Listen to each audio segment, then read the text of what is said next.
Hi hello welcome back to my YouTube channel. Day 5 ಪಾದಯಾತ್ರೆಗೆ ಎಲ್ಲರಿಗೂ ಸ್ವಾಗತ. ಸೊ ಎಲ್ಲರೂ ಹೇಗಿದ್ದೀರಾ? ನೀವೆಲ್ಲ ತುಂಬ ಚೆನ್ನಾಗಿದ್ದೀರಾ ಅಂದ್ಕೊತ ನಾನು ಕೂಡ ಚೆನ್ನಾಗಿದ್ದೀನಿ. ಸೊ ಬನ್ನಿ ಡೇ 5 ಪಾದಯಾತ್ರೆ ವಿಡಿಯೋನ ಸ್ಟಾರ್ಟ್ ಮಾಡೋಣ. ಮೊದಲಿಗೆ ಯಾರೆಲ್ಲ ಈ ವಿಡಿಯೋ ನೋಡ್ತಾ ಇದ್ದೀರಾ ಅವ್ರಿಗೆ ದೇವರು ಆಯಸ್ಸು ಭಾಗ್ಯ ಅಭಿವೃದ್ಧಿ ಕೊಟ್ಟು ಕಾಪಾಡಲಿ. ಹಾಗೆ ನೀವು ಎಲ್ಲರೂ ನನ್ನ ವಿಡಿಯೋ ನೋಡೋದ್ರಿಂದ ಪ್ರತಿಯೊಬ್ಬರು ವಿಡಿಯೋ ನೋಡಿ ಒಂದೊಂದು ಕೌಂಟು ನನಗೆ ತುಂಬಾ ಇಂಪಾರ್ಟೆಂಟು. ಹಾಗಾಗಿ ಎಲ್ಲರೂ ಸಬ್ಸ್ಕ್ರೈಬ್ ಮಾಡಿ ಈ ವಿಡಿಯೋ ನೋಡಿ ಅಂತ ಕೇಳ್ಕೊತೀನಿ. ಸೊ ಈ ವಿಡಿಯೋ ಇಷ್ಟ ಆದರೆ ಒಂದು ಲೈಕ್ ಮಾಡಿ, ಶೇರ್ ಮಾಡಿ, ಕಮೆಂಟ್ಸ್ ಮಾಡಿ ಅಂತ ಕೇಳ್ಕೊತ ನಾವು ಮೊದಲಿಗೆ ನೈಟ್ ಹಾಲ್ಟ್ ಆಗಿದ್ದು ಉದ್ದೂರು ಹೊಸಳ್ಳಿಲಿ ಹಾಲ್ಟ್ ಆಗಿತ್ತು. ಸೊ ಅಲ್ಲಿಂದ ನಾವು ಊಟದ ಹಾಲ್ಟಿಂಗ್ ಪ್ಲೇಸ್ಗೆ ಹೋಗಬೇಕಿತ್ತು. ಆ ಊರ ಹೆಸರು ನಿಯರ್ ಬೇಲೂರು ರೋಡು ಇಬ್ಬಿಟ್ಟು ಅನ್ನೋ ಊರಲ್ಲಿ ನಾವು ಹಾಲ್ಟ್ ಆಗಬೇಕು. ಹಾಗಾಗಿ ಬೆಳಿಗ್ಗೆ ಒಂದು 2 ಗಂಟೆಗೆ ಎದ್ದು ಬೇಗ ಫ್ರೆಶ್ ಅಪ್ ಆಗಿ ಅಲ್ಲಿಂದ ನಾವು ಹೊರಟು ಹೋಗೋ ದಾರಿಲಿ ಸ್ವಲ್ಪ ಟೀ ಕಾಫಿ ಅದನ್ನೆಲ್ಲ ಕುಡ್ಕೊಂಡು ಹೋಗ್ತಾಯಿದ್ದೋ. ಸೊ ಇವತ್ತು ತುಂಬಾ ಜಾಸ್ತಿ ಹಿಮ ಬೀಳ್ತಾಯಿತ್ತು, ನೀವು ನೋಡ್ತಾ ಇರ್ಬೋದು ಹಿಮ ಜಾಸ್ತಿ ಆಗಿತ್ತು. ಹಾಗಾಗಿ ಚಳಿನೂ ಸಹ ಜಾಸ್ತಿನೇ ಇತ್ತು. ಫುಲ್ ಸ್ವೆಟರೆಲ್ಲ ಹಾಕ್ಕೊಂಡು ನಾವು ಬೇಗನೆ ಹೋಗ್ದೋ. ನಡೀತಾ ಚಳಿದು ಸೆಕೆ ಆಗೋಕ್ಕೆ ಸ್ಟಾರ್ಟ್ ಆಯಿತು. ಯಾಕಂದರೆ ನಾವು ಬೇಗ ಬೇಗ ನಡಿತೀವಿ, ಹಾಗಾಗಿ ಸೆಕೆ ನೀರೆಲ್ಲ ಬರ್ತಿರುತ್ತೆ, ಚಳಿನೂ ಸಹ ಕಂಟ್ರೋಲ್ ಆಗುತ್ತೆ. ಇವತ್ತು ಹಾಲ್ಟ್ ಆಗ್ತಿರೋ ಪ್ಲೇಸು ಅಷ್ಟೇ ನನಗಂತೂ ತುಂಬಾ ಇಷ್ಟ ಆಯಿತು. ಯಾಕಂದರೆ ಹೋಗೋ ದಾರಿಲಿ ತುಂಬಾ ಹಿಮ ಇತ್ತು. ಇಷ್ಟು ಹಿಮನ ನೋಡಿಕೊಂಡು ಹೋಗ್ತಿದ್ದಿದ್ದು ತಲೆ ಮೇಲೆಲ್ಲ ಹಿಮ ಹಂಗಂಗೆ ಕುತ್ಕೊತಿತ್ತು. ಒಂದು ರೌಂಡ್ ಹಿಂಗಂದರೆ ಕೈಯಲ್ಲೆಲ್ಲ ನೀರು ಹಂಗಂಗೆ ಅಂಟೋದು, ಅಷ್ಟು ಹಿಮ ಇತ್ತು. ಗಾಡೀಲಿ ಹೋಗ್ಬೇಕಾದ್ರೂ ಅಷ್ಟೇ ನಾವು ನಡ್ಕೊಂಡು ಹೋಗ್ತಿದ್ರು, ಗಾಡಿ ಗೊತ್ತಾಗ್ತಿರ್ಲಿಲ್ಲ. ಸೊ ಹಾಗಾಗಿ ಸೇಫ್ಟಿ ಜಾಕೆಟ್ನ ಯೂಸ್ ಮಾಡಬೇಕು. ತುಂಬ ದೂರ ಇತ್ತು ಇವತ್ತಿನ ಹಾಲ್ಟಿನ ಪ್ಲೇಸು ಅಷ್ಟೇ. ಸೊ ಹಾಗಾಗಿ ಊಟಕ್ಕೆ ಒಂದು ಕಡೆ ಪ್ಲೇಸು, ನೈಟ್ ಹಾಲ್ಟಿಗೆ ಒಂದು ಪ್ಲೇಸು. ಹಾಗಾಗಿ ಆ ಥರ ಮಾಡೋದ್ರಿಂದ ಸ್ವಲ್ಪ ರೆಸ್ಟು ಸಿಗುತ್ತೆ, ಸ್ವಲ್ಪ ನಿಧಾನಕ್ಕೆ ನಡೆದಂಗೆ ಆಗುತ್ತೆ. ಒಂದೇ ಸಲ ನಡೆಯೋದ್ರಿಂದ ಕಾಲು ತುಂಬಾ ನೋವು ಬರುತ್ತೆ. ಹಾಗಾಗಿ ರೆಸ್ಟ್ ತೊಗೊಂಡು ನಡೆಯೋದ್ರಿಂದ ಸ್ವಲ್ಪ ಕಾಲು ನೋವು ಕಡಿಮೆ ಆಗುತ್ತೆ. ಮತ್ತು ಹೋಗೋ ದಾರಿಲಿ ಅದು ನೆಕ್ಸ್ಟ್ ವೀಡಿಯೋದಲ್ಲಿ ಅಪ್ಲೋಡ್ ಮಾಡ್ತೀನಿ. ಅರ್ಲಿ ಮಾರ್ನಿಂಗು ಘಾಟ್ ಸೆಕ್ಷನಲ್ಲಿ ಹೋಗ್ಬೇಕಾದ್ರೆ ಒಬ್ಬರು ಸಿಕ್ಕಿದ್ರು. ಕತ್ಲೆ ಆಗಿರೋದ್ರಿಂದ ಅವ್ರು ವೀಡಿಯೋ ಮಾಡೋಕ್ಕಾಗಲಿಲ್ಲ. ಬಟ್ ಅವ್ರು ತುಂಬ ಅಂದರೆ ತುಂಬ ಹೆಲ್ತ್ ಟಿಪ್ಸ್ ಹೇಳ್ತಾಯಿದ್ರು. ಆದರೆ ಅವ್ರ ಫೀಲ್ಡೇ ಬೇರೆ. ಬಟ್ ಆದರೆ ಅವರು ಹೋಗ್ಬೇಕಾದ್ರೆ ಎಲ್ಲ ಯಾವ ರೀತಿ ಕಾಲು ಫೋಲ್ಡ್ ಮಾಡಬೇಕು, ಯಾವ ರೀತಿ ಕಾಲಿಗೆ ರೆಸ್ಟ್ ಕೊಡಬೇಕು ಅನ್ನೋದೆಲ್ಲರಿಗೂ ತಿಳಿಸ್ಕೊಡ್ತಾಯಿದ್ರು. ಅವ್ರನ್ನ ನೋಡಿ ನಂಗೆ ತುಂಬಾ ಖುಷಿ ಆಯಿತು. ಆ ಥರ ಮಾಡಿದಾಗಿಂದ ಕಾಲು ನೋವು ತುಂಬ ಅಂದರೆ ತುಂಬಾ ಕಡಿಮೆ ಆಯಿತು. ಮಾರ್ಚ್ 3 ಪಲ್ಸ್ ಪೋಲಿಯೋ ದಿನ ಆಗಿತ್ತು. ಸೊ ಮಗುಗೆ ಎಲ್ಲರಿಗೂ ಪಲ್ಸ್ ಪೋಲಿಯೋ ಹಾಕ್ಸ್ಬೇಕಿತ್ತು. ನಾವು ಟ್ರಾವೆಲಿಂಗಲ್ಲಿದ್ದೋ, ಎಲ್ಲಿ ಸಿಗುತ್ತೋ ಏನೋ ಅಂತ ಅಂದ್ಕೊಂಡಿದ್ದೆ. ಬಟ್ ಹಾಗಾಗಿ ಬೇಲೂರಲ್ಲಿ ಹೋಗ್ಬೇಕಾದ್ರೆ ಅವರೇ ಕರೆದು ಮಗುಗೆ ಪೋಲಿಯೋ ಡ್ರಾಪ್ಸ್ ಹಾಕಿದ್ರು. ಸೊ ಆ ವಿಡಿಯೋನು ನಾನು ಅಪ್ಲೋಡ್ ಮಾಡ್ತೀನಿ. ನೀವು ನೋಡ್ತಾ ಇರ್ಬೋದು ಇವಾಗ ನಾವು ಊಟದ ಹಾಲ್ಟಿಂಗ್ ಪ್ಲೇಸಿಗೆ ಬಂದಿದ್ದೀವಿ. ನೀವು ಮನೆಯೆಲ್ಲ ನೋಡ್ತಾ ಇರ್ಬೋದು ಎಷ್ಟು ಚೆನ್ನಾಗಿದೆ ಅಂತ ಅಂದ್ಬಿಟ್ಟು. ರೋಡ್ ಸೈಡಲ್ಲೇ ತುಂಬ ಚೆನ್ನಾಗಿ ಕಟ್ಟಿಸ್ಕೊಂಡಿದ್ದಾರೆ. ಮನೆಯೂ ಎಷ್ಟು ಕಟ್ಟಿಸ್ಕೊಂಡಿದ್ದಾರೋ ಅದೇ ರೀತಿ ದನ, ಮೇಕೆ, ಕೋಳಿ ಎಲ್ಲನೂ ತುಂಬ ಚೆನ್ನಾಗಿ ಸಾಕೊಂಡಿದ್ದಾರೆ. ನಂಗೊಂದು ಹುಂಜ ಮಾತ್ರ ಸಿಕ್ಕಾಪಟ್ಟೆ ಇಷ್ಟ ಆಗೋಯ್ತು. ಆ ಹುಂಜನ ಎಲ್ಲೋದ್ರೂ ವಿಡಿಯೋ ಮಾಡ್ತಾಯಿದ್ದೆ, ಬಿಡ್ತಾ ಇರಲಿಲ್ಲ. ಅದಾದಮೇಲೆ ಜಾನುಗೆ ನಾಯಿ ಮರಿ ಅಂದರೆ ತುಂಬ ಇಷ್ಟ ಆಯಿತು. ಅವ್ರ ಮನೇಲಿ ನಾಯಿ ಇತ್ತು, ಹಾಗಾಗಿ ಜಾನು ನಾಯಿ ಜೊತೆ ಆಟಾಡಿಕೊಂಡು ಸ್ವಲ್ಪ ಹೊತ್ತು ಟೈಮ್ ಸ್ಪೆಂಡ್ ಮಾಡಿದ್ಲು. ಬೇಗನೆ ಫ್ರೆಶ್ ಅಪ್ ಆಗಿ ಒಂದು ರೌಂಡ್ ನಿದ್ದೆನೂ ಮಾಡಿ ಎದ್ದೊಳೋ ಹೊತ್ತಿಗೆ ಊಟ ರೆಡಿಯಾಗಿತ್ತು. ಬಿಸಿ ಬಿಸಿ ಅನ್ನ, ತರಕಾರಿ, ಸಾಂಬಾರು, ಪಲ್ಯ ಎಲ್ಲ ಮಾಡಿದರು. ಬೇಗನೆ ಅವರೇ ಊಟ ಎಲ್ಲ ಬಡಿಸಿದ್ರು. ತುಂಬ ಅಂದರೆ ತುಂಬ ಚೆನ್ನಾಗಿತ್ತು ಅವತ್ತು ಅನ್ನ ಸಾಂಬಾರು. ಊಟ ಎಲ್ಲ ತಿಂದಮೇಲೆ ಅಲ್ಲಿ ನವಿಲುಗರಿ ಎಲ್ಲ ಕಲೆಕ್ಟ್ ಮಾಡಿ ಇಕ್ಕಿದ್ರು. ಹಾಗೆ ನವಿಲುಗರಿ ಜೊತೆಗೆ ಒಂದೆರಡು ಫೋಟೋಸ್ ಎಲ್ಲ ತೆಗೆಸ್ಕೊಂಡೆ. ನವಿಲುಗರಿ ಒಂದು ತುಂಬ ಜನ ಹೆಣ್ಮಕ್ಳುಗಳಿಗೆ ಇಷ್ಟ, ಯಾವ ಹೆಣ್ಮಕ್ಳು ಇಷ್ಟಪಡದಲ್ಲೇ ಇರಲ್ಲ. ಸೊ ಹಾಗಾಗಿ ನನಗೂ ತುಂಬಾ ಇಷ್ಟ ಆಯಿತು. ಅವರಲ್ಲಿ ಎಲ್ಲ ಕಲೆಕ್ಟ್ ಮಾಡಿ ಇಕ್ಕಿದ್ರು. ನಾನು ಹಾಗೆ ಊಟ ಎಲ್ಲ ಆಯಿತು, ಚೆನ್ನಾಗಿ ಫ್ರೆಶಪ್ ಎಲ್ಲ ಆಗಿದ್ದು. ಹಾಗಾಗಿ ಒಂದೆರಡು ಫೋಟೋ ತೆಗೆಸ್ಕೊಳ್ಳೋಣ ಅಂತ ನವಿಲುಗರಿ ತೊಗೊಂಡು ಅವ್ರ ತೋಟದ ಸೈಡ್ ಹೋದೋ. ಫೋಟೋಸ್ ಎಲ್ಲ ತೆಗೆಸ್ಕೊಂಡಾದ್ಮೇಲೆ ಟೈಮ್ ವೇಸ್ಟ್ ಮಾಡಬಾರ್ದು ಅಂತ ಅಂದ್ಬಿಟ್ಟು ನಾವು ಬೇಲೂರು ಚೆನ್ನಕೇಶವ ಸ್ವಾಮಿ ದೇವಸ್ಥಾನಕ್ಕೆ ಹೋಗಬೇಕಿತ್ತು. ಯಾಕಂದರೆ ನಾವು ಹೋಗೋ ದಾರಿ ಅಲ್ಲೇ ಆಗಿರೋದ್ರಿಂದ ಹಾಗೆ ಬೇಲೂರಿಗೂ ಹೋಗಿ ಕೈ ಮುಕ್ಕೊಂಡು ಹೋಗೋಣ ಅಂತ ಅಂದ್ಬಿಟ್ಟು ಬೇಲೂರಿಗೆ ಹೋಗಿದ್ದಿದ್ದು. ಪ್ರತಿ ಸಲನೂ ಅಷ್ಟೇ ಬೇಲೂರಿಗೆ ಕರ್ಕೊಂಡೇ ಮುಂದೆ ಹೋಗೋದು. ಜಾನೂ ಸಹ ಕರ್ಕೊಂಡು ಹೋಗ್ತಾಯಿದ್ದೋ. ಜಾನು ಅಪ್ಪ ಹತ್ರನೇ ಮನಿಕೊಂಡ್ಬಿಟ್ಟಿದ್ಲು. ಅದಾದಮೇಲೆ ಹೋಗೋ ದಾರಿಲಿ ನವೀನವರು ಸಹ ಬಂದರು. ಹಾಗೆ ಅಣ್ಣ ಮತ್ತು ಅಕ್ಕ ಎಲ್ಲ ಸಿಕ್ಕಿದ್ರು. ಅವ್ರ ಜೊತೆ ಸ್ವಲ್ಪ ದೂರ ನಡ್ಕೊಂಡು ಹಾಗೆ ವೀಡಿಯೋಗಳ್ನೆಲ್ಲ ಮಾಡ್ಕೊಂಡು ಹೋಗ್ತಾಯಿದ್ದು. ತುಂಬಾ ಚೆನ್ನಾಗಿತ್ತು. ಯಾಕಂದರೆ ಬೇಲೂರಿಗೆ ಹೋಗೋ ದಾರಿಲಿ ಜಾಸ್ತಿ ಪ್ರಸಾದಗಳನ್ನೆಲ್ಲ ಹಂಚ್ತಾಯಿದ್ರು. ತಿಂದ್ಕೊಂಡು ಲೇಟಾಗೇ ಹೋದೋ. ಬಟ್ ಆದರೆ ಹೊಟ್ಟೆ ತುಂಬ ಜ್ಯೂಸು ಹಣ್ಣೆಲ್ಲ ತಿಂದ್ಕೊಂಡು ಹೋಗಿದ್ದಿದ್ದು.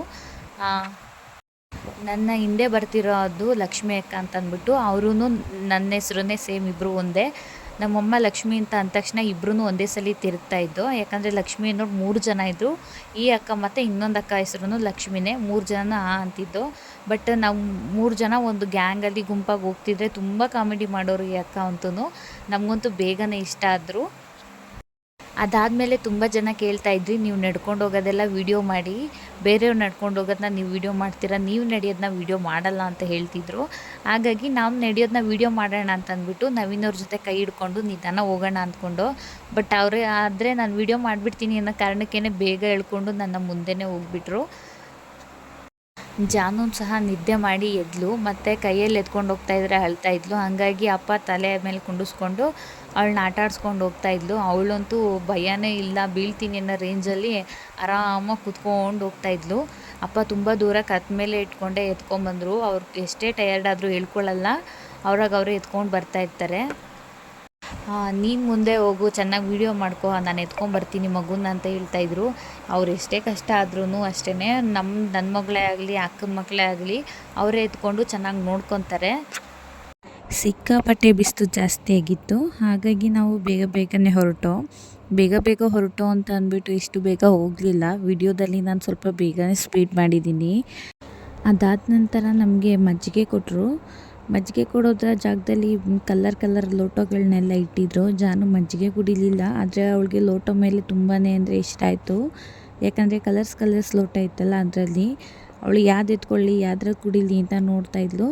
ಅದಾದಮೇಲೆ ಯಾವುದೋ ಒಂದು ಲೋಟಕ್ಕೆ ಒಂದು ಸ್ವಲ್ಪನೇ ಹಾಕಿಕೊಟ್ಟಿದ್ದು ಮಜ್ಜಿಗೆ. ಸ್ವಲ್ಪ ಕುಡಿದು ಲೋಟ ತುಂಬಾ ಇಷ್ಟ ಆಯಿತು ಅಂತಂದ್ಲು. ಅದಕ್ಕೆ ಅವ್ರು ಲೋಟನೇ ಎತ್ಕೊಂಡು ಹೋಗ್ಬಿಡ್ರಿ ಅಂದರು. ಲೋಟ ಎತ್ಕೊಂಡು ಬಂದಳು. ಇಲ್ಲಿ ನೋಡ್ತಾ ಇರ್ಬೋದು ನೀವು ಶಿವಾಗೆ ಎಷ್ಟು ಚೆನ್ನಾಗಿ ರೆಡಿ ಮಾಡಿದ್ದಾರೆ ಅಂತಂದ್ಬಿಟ್ಟು. ಅದಾದ ನಂತರ ಬರೋ ಭಕ್ತಾದಿಗಳಿಗೆಲ್ಲ ಊಟ ಕಾಫಿ ಎಲ್ಲ ಥರದನ್ನ ಹಂಚ್ತಾಯಿದ್ರು. ಕುಡ್ಕೊಂಡು ಮುಂದೆ ಹೋಗ್ತಾ ದಾರೀಲಿ ಐಸ್ ಕ್ರೀಮ್ ಸಿಕ್ತು. ಐಸ್ ಕ್ರೀಮು ಸಹ ತಿಂದ್ಕೊಂಡು ಮುಂದೆ ಬಿಸಿಲು ಜಾಸ್ತಿ ಇರೋದ್ರಿಂದ ಎಷ್ಟು ತಂಪು ಪದಾರ್ಥಗಳನ್ನ ತಿಂದರೂ ನಮಗೆ ದಾಹ ಕಡಿಮೆ ಆಗ್ತಿರಲಿಲ್ಲ.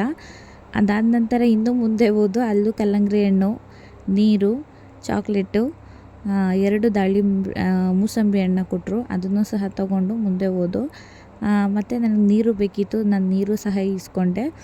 ಎಷ್ಟು ಈಸ್ಕೊಂಡ್ರೂ ಸಾಲ್ತಾನೆ ಇರಲಿಲ್ಲ. ನೆಕ್ಸ್ಟ್ ಟೈಮ್ ಹೋಗ್ಬೇಕಾದ್ರೆ ಒಂದು ಬ್ಯಾಗ್ನೇ ತೊಗೊಬೇಕು ಅನಿಸುತ್ತೆ. ಯಾಕಂದರೆ ಅವ್ರು ಕೊಡೋದನ್ನೆಲ್ಲ ಕೈಯಲ್ಲಿ ಇಟ್ಕೊಂಡು ಹೋಗೋಕ್ಕೆ ಆಗ್ತಿರ್ಲಿಲ್ಲ. ರೋಡಲ್ಲಿ ಚಿಕ್ಕ ಮಕ್ಳುಗಳನ್ನೆಲ್ಲ ಸಿಕ್ಕಿದ್ರೆ ಅವ್ರಿಗೂ ಎಲ್ಲ ಕೊಡ್ತಾಯಿದ್ದು. ಮತ್ತು ಒಂದು ಅರ್ಧ ಕಿಲೋಮೀಟ್ರ್ ಮುಂದೆ ಬಂದು ಅಲ್ಲೂ ಸಹ ಕಲ್ಲಂಗಡಿ ಹಣ್ಣೆಲ್ಲ ಕೊಡ್ತಾಯಿದ್ರು. ಈ ರೀತಿ ಕೊಡೋ ಜಾಗದಲ್ಲಿ ನಾವು ಈಸ್ಕೋಬೇಕು, ಇಲ್ದಿದ್ರೆ ಅವರು ಬೇಜಾರು ಮಾಡ್ಕೊತಾರೆ. ಹಾಗಾಗಿ ಕಲ್ಲಂಗಡಿ ಹಣ್ಣು, ಚಾಕ್ಲೇಟು, ಟ್ಯಾಬ್ಲೆಟ್ಸ್ಗಳನ್ನೆಲ್ಲ ಕೊಡ್ತಾಯಿದ್ರು ಪೇಯ್ನಿಗೆ. ಸೊ ಹಾಗಾಗಿ ಅದನ್ನೆಲ್ಲ ತೊಗೊಂಡು ಮತ್ತೆ ಮುಂದೆ ಬಂದು ಒಂದು ಷಣ್ಮಹಾತ್ಮ ಸ್ವಾಮಿ ದೇವಸ್ಥಾನ ಸಿಕ್ತು. ಹಾಗೆ ಮುಂದೆ ಬಂದು ಒಂದು ಹೊಳೆಯಲ್ಲಿ ಸ್ವಲ್ಪನೇ ನೀರಿತ್ತು, ಆದರೆ ನೀರು ಚೆನ್ನಾಗಿತ್ತು. ತುಂಬ ಜನ ಅಲ್ಲೇ ಸ್ನಾನ ಮಾಡ್ಕೊತಿದ್ರು. ಹಾಗೋ ಹೀಗೋ ಬೇಲೂರು ಬಸ್ ಸ್ಟ್ಯಾಂಡ್ ಸಹ ಸಿಕ್ತು. ನಾವು ಬೇಲೂರೊಳಗೆ ಇವಾಗ ಹೋಗ್ತಾ ಇದ್ದೀವಿ, ನೀವು ನೋಡ್ತಾ ಇರ್ಬೋದು. ಎಂಟ್ರಿ ಆಗ್ತಿದ್ದಂಗೆ ಬೇಲೂರಲ್ಲಿ ಒಂದು ಶಿವ ಸ್ಟ್ಯಾಚ್ಯೂಗೆ ವಾಟರಲ್ಲಿ ಡೆಕೋರೇಷನ್ ಮಾಡಿದರು. ನೋಡ್ತಾ ಇರ್ಬೋದು ಎಷ್ಟು ಚೆನ್ನಾಗಿ ಕಾಣ್ತಿದೆ ಅಂತ ಅಂದ್ಬಿಟ್ಟು. ಜಾನಗಂತೂ ತುಂಬಾ ಇಷ್ಟ ಆಯಿತು. ಅವಳನ್ನು ಒಂದು ಅರ್ಧ ಗಂಟೆ ಅಲ್ಲೇ ಆಟಾಡಿಕೊಂಡು ಆನೆ ಎಲ್ಲ ಜೊತೆಗೆ. ಅದಾದಮೇಲೆ ನಾವು ಮುಂದೆ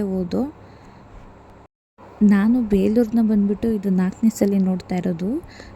ಮದುವೆ ಆದಮೇಲೆ ಅಂದರೆ ಇದೇ ಫಸ್ಟ್ ಟೈಮು. ಮದುವೆಗಿಂತ ಮುಂಚೆ ತುಂಬ ಸಲ ಸ್ಕೂಲ್ ಟ್ರಿಪ್ಪು, ಕಾಲೇಜ್ ಟ್ರಿಪ್ಪಲ್ಲೆಲ್ಲ ಹೋಗಿದ್ದೀನಿ. ಮದುವೆ ಆದಮೇಲೆ ಹೋಗಬೇಕು ಅಂತ ಅಂದ್ಕೊಂಡಿದ್ದು, ಕೊರೋನಾ ಟೈಮು ಅದು ಇದು ಎಲ್ಲ ಬಂದ ಕಾರಣಾಂತರಗಳಿಂದ ಹೋಗೋಕ್ಕಾಗಲಿಲ್ಲ. ಹಾಗೆ ಇಲ್ಲೊಂದು ಗಾಡಿಗೆ ತುಂಬ ಅಂದರೆ ತುಂಬ ಚೆನ್ನಾಗಿರೋ ಮುದ್ದು ಶಿವನ ರೆಡಿ ಮಾಡ್ಕೊಂಡು ಬಂದಿದ್ದರು. ಅದರದ್ದು ಹಾಗೆ ಒಂದೆರಡು ವಿಡಿಯೋ ತಕ್ಕೊಂಡು ನೀವು ನೋಡ್ತಾ ಇರ್ಬೋದು. ಇವಾಗ ನಾವು ಬೇಲೂರು ಆರ್ಚ್ ಹತ್ರ ಇದ್ದೀವಿ.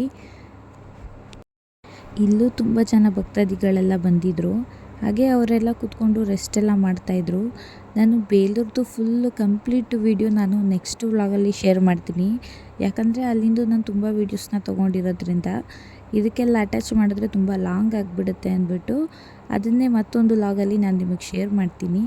ಹಾಗೆ ಇಲ್ಲೊಂದು ಕಲ್ಯಾಣಿ ಒಳಗೆ ಆಂಬೆಗಳೆಲ್ಲ ಇತ್ತು. ಆಮೆಗಳು ಎಲ್ಲ ತುಂಬಾ ಇಷ್ಟ. ಅದು ನವೀನವ್ರು ಅದನ್ನೇ ಝೂಮ್ ಮಾಡು ಅಂತೆಲ್ಲ ಹೇಳ್ತಾಯಿದ್ರು. ಹಾಗೆ ಜಾನು ನೋಡ್ತಾ ಇದ್ಲು. ಬಟ್ ಒಳಗಡೆ ಎಂಟ್ರಿ ಇರ್ತಿರ್ಲಿಲ್ಲ, ಎಲ್ಲ ಕ್ಲೋಸ್ ಮಾಡಿದ್ರು. ಇಲ್ಲಿನ ಕಲ್ಯಾಣಿ ನೀರಿಂದ ದೇವ್ರಿಗೆ ಅಭಿಷೇಕಕ್ಕೆ ನೀರು ತೊಗೊಂಡು ಹೋಗ್ತಾರೆ ಅಂತ ಅಲ್ಲಿರೋರು ಹೇಳಿದ್ರು. ಹಾಗಾಗಿ ಯಾರನ್ನೂ ಒಳಗಡೆ ಬಿಡಲ್ಲ ಅಂತದನ್ನು ಸಹ ಹೇಳಿದ್ರು. ನೀವು ನೋಡ್ತಾ ಇರ್ಬೋದು ನೀರು ಎಷ್ಟು ಕಲರಾಗಿ ಎಷ್ಟು ಚೆನ್ನಾಗಿದೆ ಅಂತ ಹೇಳ್ಬಿಟ್ಟು. ಹಾಗೆ ಆಮೆಗಳೆಲ್ಲ ಎಷ್ಟೊಂದು ಓಡಾಡ್ತಿದ್ದೆ ನೋಡ್ಬೋದು. ಬೇಲೂರಲ್ಲಿ ಒಂದು ದಿನ ಇದ್ರೂ ಸಾಲದು, ಯಾಕಂದರೆ ಅಷ್ಟು ಚೆನ್ನಾಗಿದೆ. ಪ್ರತಿಯೊಂದು ಶಿಲೆಯಲ್ಲೂ ಕೆತ್ತಿರೋಂಥದ್ದು ನೋಡಿದ್ರೆ ನಾವು ಒಂದು ದಿನ ಎಲ್ಲ ಸಾಲದು, ಇನ್ನೂ ನೋಡಬೇಕು ಅಂತ ಅನಿಸುತ್ತೆ. ಅದರಲ್ಲೂ ಫೋಟೋಸು ವೀಡಿಯೋಸು ತೊಗೊಂಡ್ರೆ ಎಷ್ಟು ಒಂದು ದಿನಾನೂ ಬೇಕೇ ಬೇಕು ಅಂತ ಅನಿಸುತ್ತೆ. ನಾವು ಒಂದು ಅರ್ಧ ಗಂಟೆ 1 ಅವರ್ ಅಷ್ಟೇ ದೇವಸ್ಥಾನದಲ್ಲಿ ಟೈಮ್ ಸ್ಪೆಂಡ್ ಮಾಡಿದ್ದು. ಇಲ್ಲಿದ್ರೆ ಇನ್ನೂ ಚೆನ್ನಾಗಿ ಫೋಟೋಸ್ ಎಲ್ಲ ತೊಗೋಬೋದಾಗಿತ್ತು. ಯಾಕಂತಂದರೆ ನಾವು ಬೇಲೂರನ್ನೆಲ್ಲ ನೋಡಿಕೊಂಡು ಮತ್ತೆ ಇಲ್ಲಿಂದ ಸ್ವಲ್ಪ ದೂರ ಬೇರೆ ಹಾಲ್ಟಿಂಗ್ ಪ್ಲೇಸ್ಗೆ ಹೋಗಬೇಕಾಗಿರೋದ್ರಿಂದ ಬೇಗನೆ ಹೋಗಬೇಕಿತ್ತು. ನಮ್ಮ ಬ್ಯಾಚಲ್ಲಿ ಎಲ್ಲ ಆಲ್ಮೋಸ್ಟು 50% ಮುಂದೆ ಹೋಗ್ಬಿಟ್ಟಿದ್ರು, ಇನ್ನು ಸ್ವಲ್ಪ ಜನ ಹಿಂದೆ ಇದ್ದರು. ಹಾಗಾಗಿ ನಾವು ಬೇಗನೆ ದೇವ್ರ ದರ್ಶನ ಎಲ್ಲ ಮಾಡಿಕೊಂಡು ಮುಂದೆ ಹೋದೋ. ಕತ್ತಲೆ ಆಗೋದ್ರೊಳಗೆ ಹೋಗಿ ಸೇರಬೇಕಲ್ವ, ಸೊ ಹಾಗಾಗಿ ಬೇಗನೆ ಹೋಗಬೇಕಿತ್ತು. ಹಾಗೆ ಬೇಲೂರು ಚೆನ್ನಕೇಶವ ಸ್ವಾಮಿ ದರ್ಶನನೂ ತುಂಬ ಚೆನ್ನಾಗಿಯೇ ಆಯಿತು. ಯಾರೆಲ್ಲ ಈ ವಿಡಿಯೋ ನೋಡ್ತಾ ಇದ್ದೀರಾ ಅವ್ರಿಗೆ ದೇವರು ತುಂಬಾ ಚೆನ್ನಾಗಿ ಇಟ್ಟಿರಲಿ ಅಂತ ಕೇಳ್ಕೊತೀನಿ. ನೀವು ನೋಡ್ತಾ ಇರ್ಬೋದು ಇಲ್ಲಿ ಒಂದೊಂದು ಕಲ್ಲಿಂದನೂ ಎಷ್ಟು ಕೆತ್ತನೆ ಮಾಡಿದ್ದಾರೆ, ಎಷ್ಟು ಡಿಸೈನ್ಸ್ ಎಲ್ಲ ಇದೆ ಅಂತ ಅಂದ್ಬಿಟ್ಟು ನೋಡೋದಕ್ಕೂ ಒಂದಿನ ಸಾಲಲ್ಲ ಅಂತಲೇ ಹೇಳ್ತಾ ಇದ್ದೀನಿ.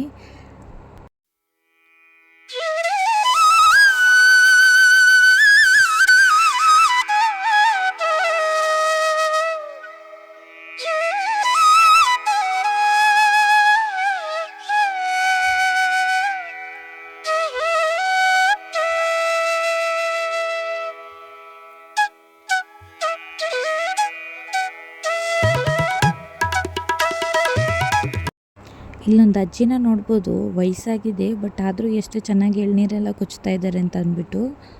ಇಂಥವ್ರನ್ನೆಲ್ಲ ನೋಡಿದಾಗ ಹಾರ್ಡ್ ವರ್ಕಿಂಗ್ ಅವ್ರು ಎಷ್ಟು ಚೆನ್ನಾಗಿ ಮಾಡ್ತಾರೆ ಅಂತ ಅಂದ್ಬಿಟ್ಟು, ಅವರು ಈ ವಯಸ್ಸಲ್ಲೂ ಅಷ್ಟು ದುಡಿತಿದ್ದಾರೆ ಅಂತ ಅಂದರೆ ನಾವು ಈ ವಯಸ್ಸಿಗೆ ಇನ್ನೆಷ್ಟು ದುಡಿಬೇಕು ಅಂತ. ಎಲ್ಲ ಆಯಿತು, ಬೇಲೂರು ಬಿಟ್ಟು ಇನ್ನೂ ನಾವು ಮುಂದೆ ಹೋದೋ. ಜಾನು ಒಂದು ಚಿಕ್ಕದೊಂದು ಗೊಂಬೆ ತೊಗೊಂಡಿದ್ಲು. ಆ ಗೊಂಬೆನ ಎಲ್ಲೂ ಬಿಡ್ತಾ ಇರಲಿಲ್ಲ. ನಾನು ಅವಳಿಗೆ ಯಾವ ರೀತಿ ಬುದ್ಧಿ ಹೇಳ್ಕೊಡ್ತೀನಿ, ಅವಳು ಅದೇ ರೀತಿ ಆ ಗೊಂಬೆಗೆಲ್ಲ ಬುದ್ಧಿ ಹೇಳ್ಕೊಡ್ತಿದ್ಲು. ನೀವು ನೋಡ್ತಾ ಇರ್ಬೋದು, ಇನ್ನೂ ಧರ್ಮಸ್ಥಳ 94 ಕಿಲೋಮೀಟ್ರ್ ಇದೆ. ಸೊ 94 ಅಂದರೆ ನಾವು 2 ಡೇಸಲ್ಲಿ ಹೋಗಬೇಕಾಗುತ್ತೆ. ನಾನು ಮೊನ್ನೆ ಅಷ್ಟೇ ಸ್ಟೇಟಸ್ಗೆ ಹಾಕಿದ್ದೆ, ಇನ್ನು ಧರ್ಮಸ್ಥಳ ಇನ್ನು 64 ಕಿಲೋಮೀಟ್ರ್ ಏನೋ ಇದೆ ಅಂತ ಅಂದ್ಬಿಟ್ಟು. ಸೊ ಒಂದು ದಿನದಲ್ಲಿ ಹೋಗಿ ಬಂದುಬಿಡ್ಬೋದಲ್ಲ, ಬೇಗ ಬನ್ನಿ ಅಂತ ಒಬ್ಬರು ಮೆಸೇಜ್ ಹಾಕಿದರು. ಒಂದು ದಿನದಲ್ಲಿ ಇಲ್ಲಿಂದ 60 ಕಿಲೋಮೀಟ್ರ್ ನಡೆಯೋಕ್ಕೆ ಸಾಧ್ಯವೇ ಇಲ್ಲ. ಯಾಕಂತಂದರೆ ಗಾಡೀಲಾದರೆ ಬೇಗನೆ ಹೋಗಿ ಬೇಗ ಬಂದುಬಿಡ್ಬೋದು. ನಡೆಯೋದ್ರಿಂದ 1 ಕಿಲೋಮೀಟ್ರ್ 1 ಅವರೇ ಬೇಕಾಗುತ್ತೆ ಬಿಸಿಲು ಟೈಮಲ್ಲಿ. ಹಾಗಾಗಿ ನಾವು ಒಂದು 2 ಡೇಸ್ 3 ಡೇಸ್ ಆದರೂ ಬೇಕಾಗುತ್ತೆ. ಸೊ ಹೋಗೋ ದಾರಿಯಲ್ಲಿ ತುಂಬಾ ಕತ್ಲಾಗಿಬಿಟ್ಟಿತ್ತು. ಇವಾಗ ನೀವು ನೋಡ್ತಾ ಇರ್ಬೋದು, ಇದೇ ಮನೆ ನಾವು ನೈಟ್ ಹಾಲ್ಟಿಂಗ್ ಆಗೋ ಪ್ಲೇಸು. ನಾವು ಎಷ್ಟು ಬೇಗ ಹೋಗ್ತೀವಿ ಹಾಲ್ಟಿಂಗ್ ಪ್ಲೇಸಲ್ಲಿ ಅಷ್ಟೇ ಚೆನ್ನಾಗಿ ವೀಡಿಯೋ ಮಾಡ್ಬೋದು. ಟೈಮ್ ಆಗೋದ್ರಿಂದ ಎಲ್ಲರೂ ಭಜನೆ ಕೂತ್ಕೊಂಡ್ರು, ಹಾಗಾಗಿ ಅಲ್ಲೆಲ್ಲೂ ವೀಡಿಯೋಸ್ ಮಾಡೋಕ್ಕಾಗಲಿಲ್ಲ. ಮಗು ಜಾಸ್ತಿ ಹೇಳ್ತಿತ್ತು, ಮಗುಗೆ ಊಟ ಮಾಡಿಸೋಣ ಅಂತ ನಾವು ಊಟದ ಹತ್ರ ಬಂದು ಭಟ್ರ ಅಂಕಲ್ಲು ಬೋಂಡ ಮಾಡ್ತಾಯಿದ್ರು. ಎಲ್ಲ ತಿಂದು ಮನೆಕೊಂಡು ರೆಸ್ಟ್ ಮಾಡಿಕೊಂಡು. ಈ ವಿಡಿಯೋ ಇಷ್ಟ ಆದರೆ ಈ ವಿಡಿಯೋಗೊಂದು ಲೈಕ್ ಮಾಡಿ, ಶೇರ್ ಮಾಡಿ, ಕಮೆಂಟ್ಸ್ ಮಾಡಿ. ಇದೇ ಥರ ವೀಡಿಯೋಸ್ ಬೇಕಾದರೆ ನನ್ನ ಚಾನಲ್ನ ಸಬ್ಸ್ಕ್ರೈಬ್ ಮಾಡಿ. ಇದೇ ರೀತಿ ಸಪೋರ್ಟ್ ಮಾಡ್ತಾಯಿರಿ. ಥ್ಯಾಂಕ್ಸ್, ಬಾಯ್ ಬಾಯ್.